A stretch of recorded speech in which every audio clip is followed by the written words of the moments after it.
Bismillahirrahmanirrahim.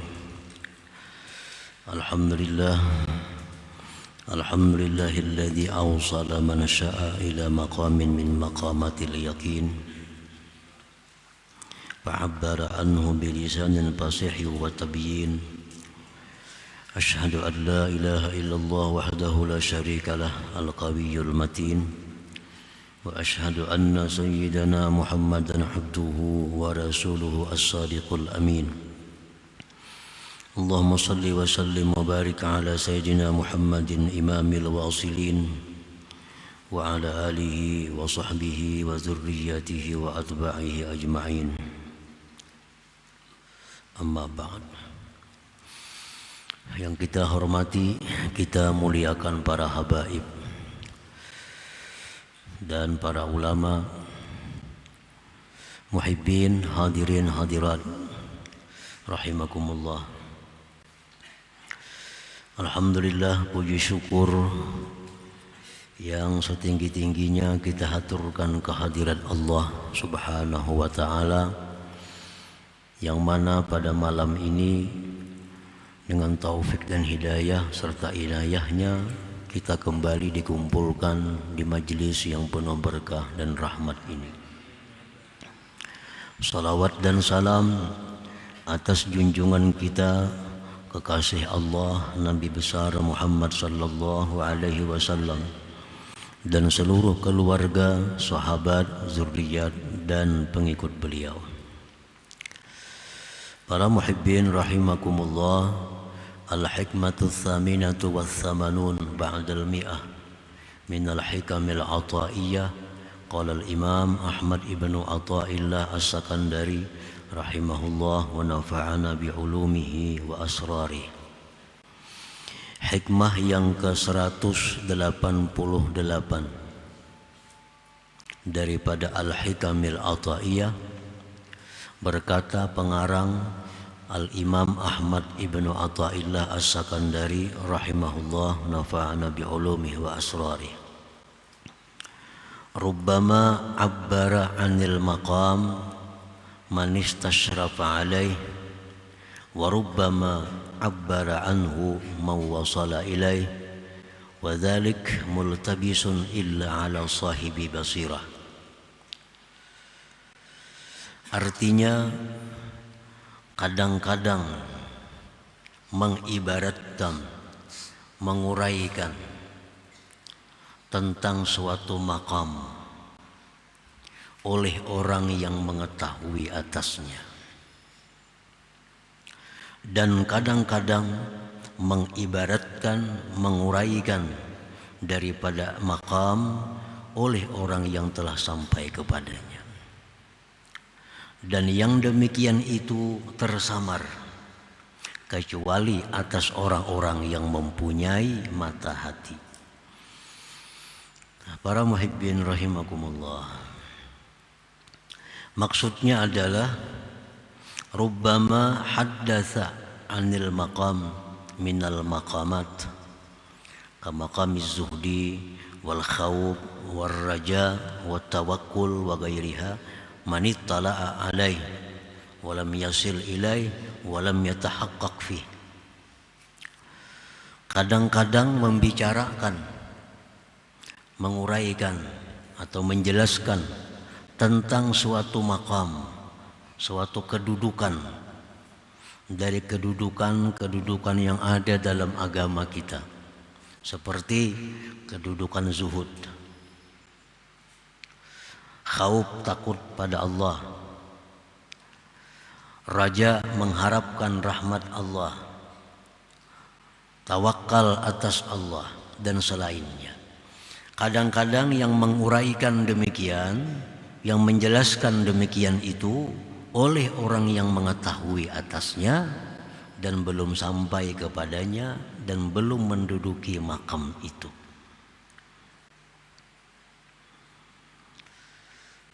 Dan itu adalah sesuatu yang biasa, sesuatu hal yang dibolehkan. Ada orang yang menguraikan tentang zuhud. Wah, zuhud itu macam ini, macam itu. Wara macam ini, macam itu.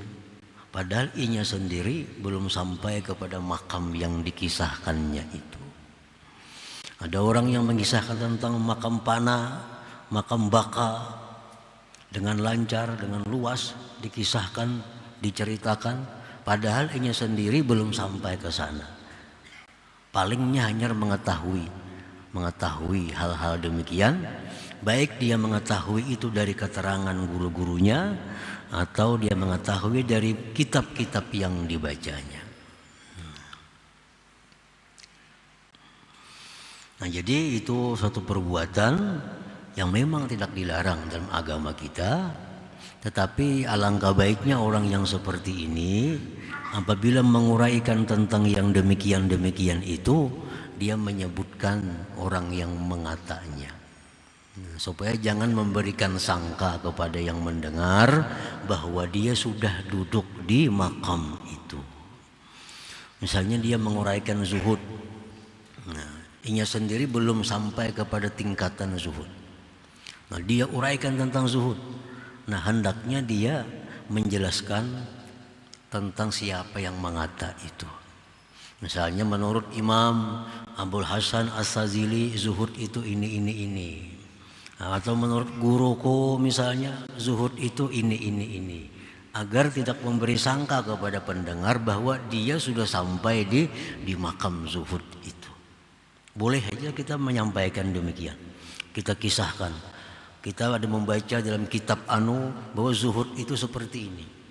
Kita ada baca dalam kitab ini bahwa makam Baka itu artinya demikian. Makam Fana artinya demikian. Asal kita padahkan, kita jelaskan yang kita tahu itu sumbernya dari kitab-kitab yang kita baca atau guru-guru yang kita dengar keterangannya. Nah, jangan sampai kita langsung Baka itu ini artinya, Fana itu ini artinya, tanpa menyebutkan pengatanya siapa. Nah, bila hal demikian itu memberi sangka kepada orang bahwa dia sudah mengalami, merasakan tentang apa yang diucapkannya itu.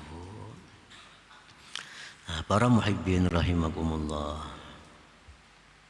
orang membaca buku tentang Mekah misalnya, dia baca buku tentang Mekah, lengkap.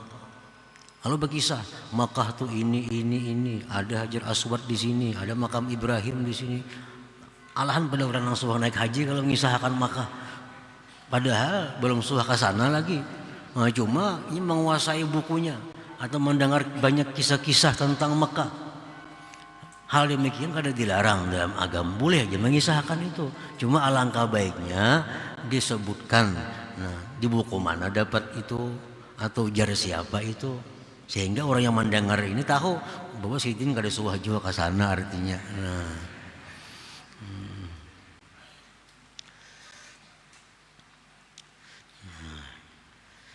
dimaksud dengan rubbama abbara anil maqam man istashrafa alaihi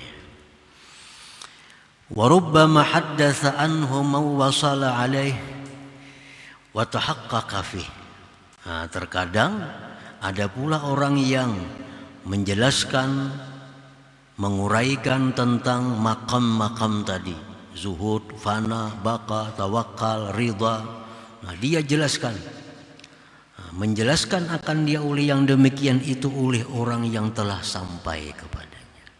Nah, sampai kepadanya, dan dia sudah mantap, sudah merasakan bagaimana makamnya itu.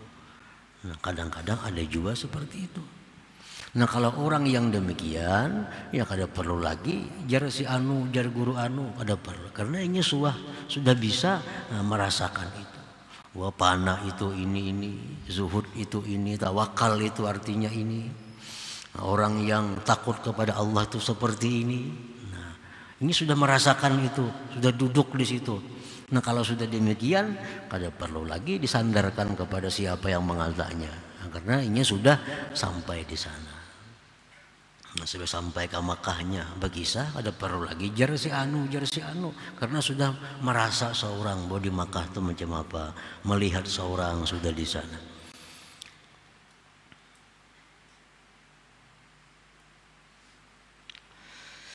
Qadil tabasal farqu baina hadza wa dzak. sungguh samar, artinya tidak jelas perbedaan antara ini dan itu.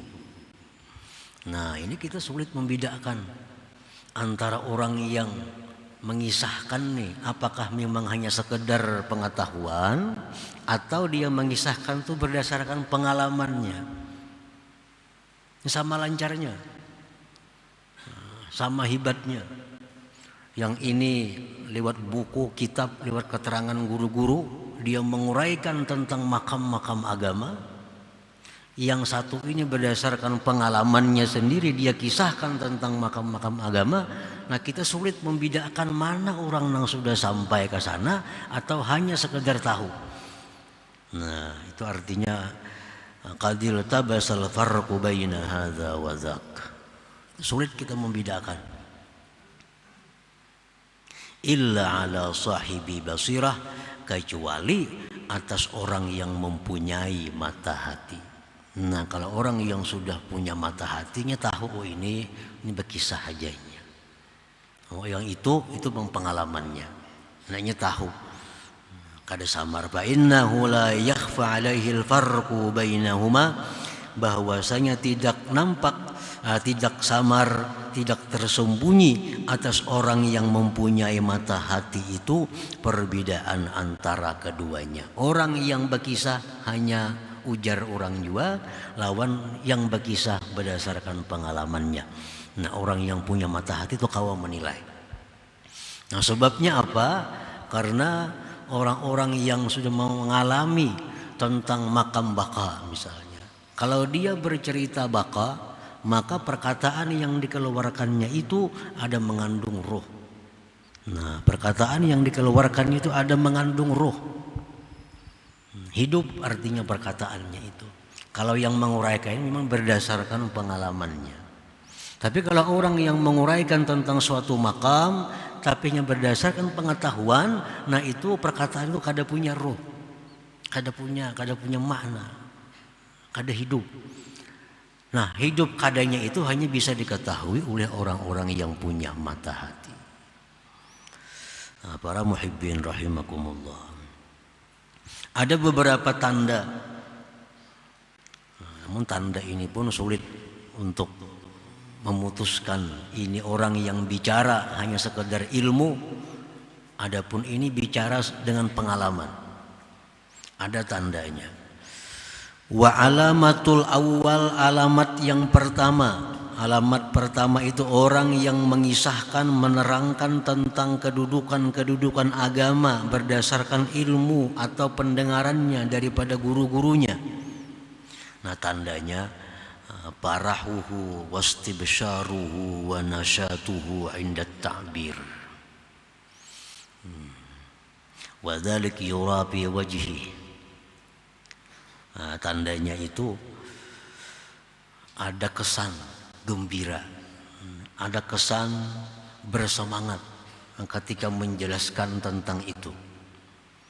Nah, orang ini begitu gembira kelihatan di wajahnya, begitu bersemangat menerangkan tentang zuhud, menerangkan tentang tawakal, menerangkan tentang apalagi raja khauf. Nah, itu tanda bahwa orang ini hanya berdasarkan ilmu, belum sampai kepada berdasarkan pengalamannya sendiri. Satu itu. Yang kedua, alamatnya wada'fu ta'thirih fi qulubil mustami'in, dan lemah pengaruhnya di dalam hati orang-orang yang mendengar itu. Nah, pendengarnya pun lemah, artinya kada berpengaruh perkataannya, penjelasannya itu. Karena penjelasannya itu kada punya roh, hanya sekedar ilmunya. Lalu kada ada rohnya, lalu kada bisa menggerakkan orang-orang yang mendengar itu. Nah, itu antara lain tanda-tanda orang yang mengisahkan tentang kedudukan agama berdasarkan ilmu atau pendengarannya daripada guru-gurunya itu. Bi khilafis tsani, bersalahan yang kedua. Nah, yang kedua ini orang yang mengisahkan berdasarkan pengalamannya. Fa innahu yu'abbiru ka'adatihi bit ta'bir. Nah, dia menjelaskan seperti kebiasaannya dalam hal menjelaskan yang lain-lain. Dia menjelaskan tentang tawakal, ya sama seperti dia menjelaskan hal-hal lain. Kadang dia nampak kegembiraan, kadang dia nampak semangat, kalian biasa. Nah biasa. Nah ini berarti orang ini memang sudah sampai di sana, memang sudah merasai duduk di sana. Dilihat dari keterangannya itu biasa. Kadang nampak bersemangat, kadang nampak gembira di wajahnya. Wa quwwatu ta'thirihi fi qulubil mustami'in, dan kuat pengaruhnya itu takbir pada hati orang-orang yang mendengarnya. Orang yang mendengarnya pun kalau dikisahkannya tentang takut kepada Allah terkesan dalam hati pendengarnya. Ini menunjukkan bahwa keterangannya itu punya roh, hidup, sehingga bisa menggerakkan hati pendengarnya itu. Nah itu perbedaan antara orang yang menjelaskan kedudukan-kedudukan agama berdasarkan ilmu pengetahuan dan berdasarkan pengalamannya. Nah, para muhibbin rahimakumullah. Nah, cuma tadi hal demikian bukan sesuatu yang dilarang. Bukan dilarang. Kita mengisahkan tentang, kita baca buku misalnya, baca kitab, di situ ada tentang keterangan zuhud, macam-macam kita kisahkan, ya kada jadi masalah. Asalkan kita ingat bahwa kita sebutkan dalam kitab Ihya, zuhud itu ini terbagi kepada demikian, terbagi kepada ini golongan dalam Ihya umpamanya, disebutkan kitab Ihya supaya pendengar tahu bahwa dasar kita itu Ihya, bukan dasar pengalaman. Thumma qala al-imam bil hikmati tasi'ah wa thamanin ba'dal mi'ah. Kemudian berkata Imam Ahmad ibnu Athaillah dalam hikmah yang ke-189. La yanbaghi lis-salik ay yu'abbira an waridatih fa inna dhalik mimma yuqallilu 'amalaha fi qalbihi wa yamna'uhu wujudu sidqi fiha ma'a rabbih. Tidaklah patut bagi seorang salik, tidaklah patut bagi orang yang beribadah bahwa dia menguraikan, membuka daripada waridahnya.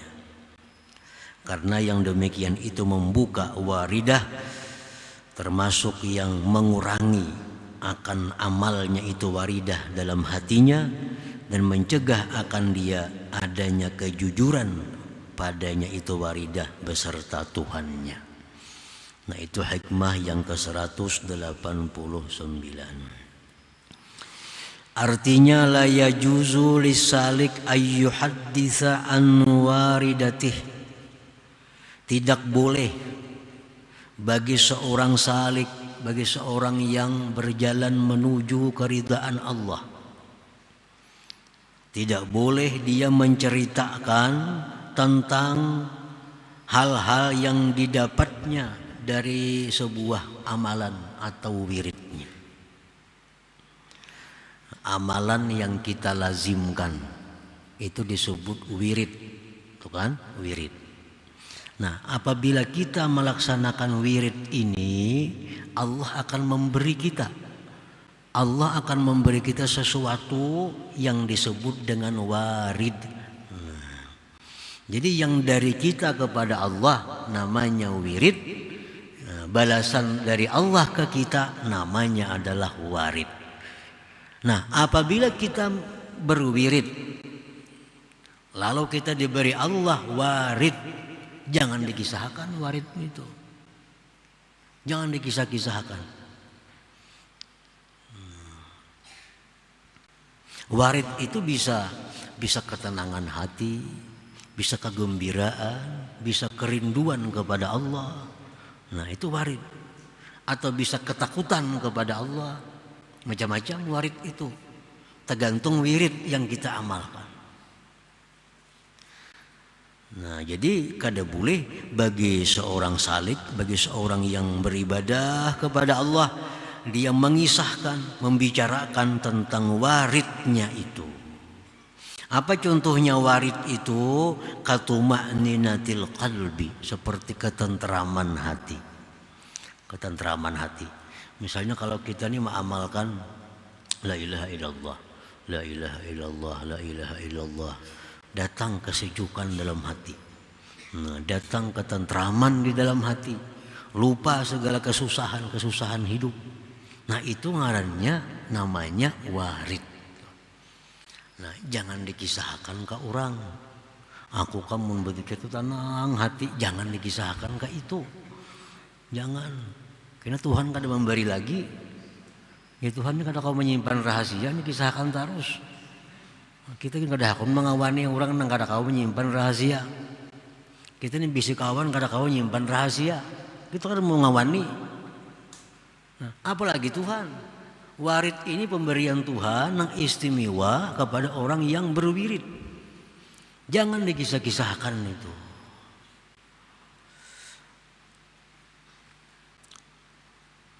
Aku istighfar, membaca astagfirullahaladzim, itu bisa Allah memberi kita kasfiyah, keterbukaan hati sehingga mata hati kita melihat neraka, azab yang disediakan Allah kepada orang-orang yang berdosa. Nah, bila kita baca istighfar, kelihatan neraka oleh hati kita, menangis kita. Nah, itu ngarannya namanya warid. Jangan dikisahkan itu. Kok kamu bilang baca istighfar itu bah menangis tuh bang.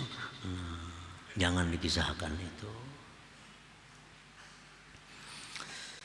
Katuma'ninatil qalbi, seperti ketentraman hati, awil kasfi atau keterbukaan. Illa an syaikhin mursyidin, kecuali boleh kita kisahkan kepada guru yang membimbing kita. Kisahkan. Ulun guru gue kalau membaca ini nah hati ulun asa kayak apa kayak ini. Apakah itu bujur atau kada? Nah, kisahkan. Mimpi yang bagus pun, mimpi pun jar Nabi jangan dikisahkan. Kecuali kepada orang yang nasih, yang bisa memberikan nasihat kepada engkau. Nah, ini mimpi. Apalagi ini warid. Nah, mimpi pun jangan dikisahkan kecuali kepada orang-orang yang nasih, yang memberikan nasihat kepada engkau. Bal yukhfiha, bahkan dia sembunyikan itu waridah. Nah, sembunyikan, wa yasunuha, dia pelihara, jaga. Jangan sampai ketahuan orang nih. Jangan sampai ketahuan orang. Karena itu warid kalau kita sembunyikan hanya antara kita dan Allah, nah itu akan selalu bertambah datangnya warid itu akan bertambah. Kalau kita hari ini la ilaha illallah, kita baca ada ketentraman hati, kita sembunyikan, nah kayaknya kita baca lebih tentram lagi, Allah akan menambah. Karena dianggap Tuhan, oh ini orang amanah, ini orang amanah, bisa menyimpan sesuatu yang berharga yang diberikan oleh Allah Subhanahu wa ta'ala. Lianna nafsahu tajidu bidalik lazzatan wa nsyiraha fataqwa bihi sifatuha fayakillu sababu dhalik ta'sirul waridat fi qalbi bal yatmahil.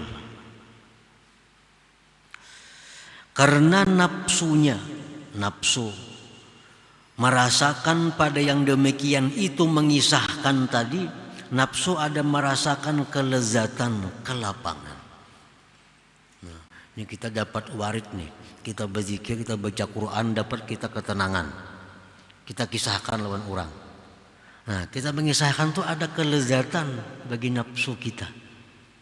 Nafsu kita ini senang, kita kisahkan tuh nafsu kita gembira. Nah, maka berarti kita memperkuat nafsu kita. Hendaknya nafsunya ditekan, jangan sampai dia ada lezat, jangan sampai nafsu ini gembira. Karena nafsu bila ditekan, nah dia akan menjadi baik. Kalau nafsu ini dikembangkan, nah dia akan menjadi nafsu. Nah, kalau kita kisahkan hal-hal yang istimewa diberi Allah, kita kisahkan, nafsu ini jadi senangnya. Nah, nafsu jadi nyaman. Itu berarti kita memperkuat nafsu yang ada dalam diri kita. Yang mestinya nafsu diperangi, mestinya nafsu dilawan. Dengan demikian kita jadi memperkuat nafsu. Maka sedikitlah sebab yang demikian pengaruh itu warid tadi dalam hatinya bahkan bisa hilang. Namun kita kata mengisah-ngisahkan itu kita main bedikit, akhirnya hilang. Karena Allah sudah kada percaya lagi menitipkan waridnya kepada hambanya ini. Nah, para muhibbin rahimakumullah. Orang baca salawat misalnya, bila kita baca salawat itu misalnya, itu Allah bisa memberikan kita kecintaan kepada Rasulullah. Kita baca salawat, hati kita rindu bertemu Rasulullah. Nah itu warid daripada buah wirid salawat itu. Kita baca salawat lalu hati kita rindu dengan Nabi kita, sehingga mendengar nama Nabi kita senang hati kita. Itu warid Allah, pemberian Allah kepada kita berkat wirid salawat yang selalu diamalkan. Orang kada ahli salawat kada akan rindu dengan Nabi kita. Disebut nama Nabi pun kada jadi ada apa-apanya, karena jauh daripada wirid salawat. Nah bila orang tuh berwirid salawat misalnya 100 sehari salawat, nah itu akan diberi Allah warid. Nah warid itu berupa kerinduan kepada Nabi, bisa kesenangan bila disebut orang nama Nabi kita. Itu adalah anugerah dari Allah, jangan dibuka kepada orang-orang lain. Jadi as-saliku fi hali sulukihi ma'murun bi kitmani ilmihi wa amalihi wa hali waridatihi. Seorang salikin itu pada waktu suluknya itu disuruh, diperintah menyembunyikan ilmunya, menyembunyikan amalnya, menyembunyikan keadaan waridnya itu. Fa ifsa'uhu lidzalik min qillati ikhlasihi wa adami sidqihi li rabbih. Membuka rahasia yang demikian itu adalah alamat sedikit keikhlasannya dan ketiadaan jujurnya dia bagi Tuhannya Allah Subhanahu wa taala. Kalau kita buka rahasia-rahasia yang diberikan Allah kepada kita berupa warid tadi, ketentraman hati bila berzikir, takut kepada Allah bila membaca ini, timbul takutan kepada Allah. Nah itu warid tuh. Bila itu dibuka, nah itu menunjukkan kurang ikhlasnya kita dan menunjukkan kita kada jujur dengan Allah Subhanahu wa taala. Nah para muhibbin rahimakumullah, jadi apa-apa yang diberi Allah kepada kita sebab wirid yang kita amalkan, maka simpan itu, sembunyikan sedalam-dalamnya dalam hati kita. Kalau hendak mengisahkan, ya kisahkan kepada seorang guru yang membimbing kita. Mungkin ada keterangan-keterangan tambahan daripada warid yang didapat itu. Nah kemudian hikmah yang ke-190 insyaallah ta'ala. Nah para muhibbin sekalian, malam ini kita terakhir untuk bulan ini. InsyaAllah pengajian kita lanjutkan pada bulan Syawal, hidup 13 atau malam Rabu yang kedua di bulan Syawal insyaallah ta'ala. Ila hadratin Nabi sallallahu alaihi wasallam al-Fatihah. Iyyaka na'budu wa iyyaka nasta'in.